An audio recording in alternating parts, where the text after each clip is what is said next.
Hello everyone, welcome back to the channel. Hope you are doing well and fine. And in today's video, I'll be showing you how to add Coinbase wallet to CoinTracker. So without wasting any time, let's just jump right on the video and make sure to watch this video till the end and follow the steps as well.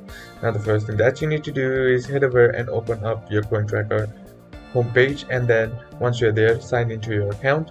And once you have signed into your account, what you need to do is on the top of the page you'll be seeing options like dashboard and wallets. Hover over wallet and then you'll be seeing an option that says add wallet, or simply click on this option that says add wallet.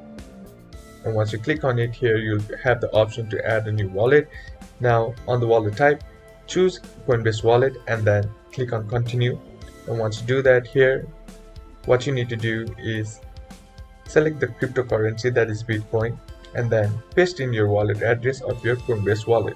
And once you do that, click on add wallet and follow the on-screen process, and that's basically how to do it. And that's it for today's video, guys. Hope this video was useful to you. Leave a like if you did, comment down below what the next video should be on, consider subbing to the channel. Thank you for watching. Bye bye.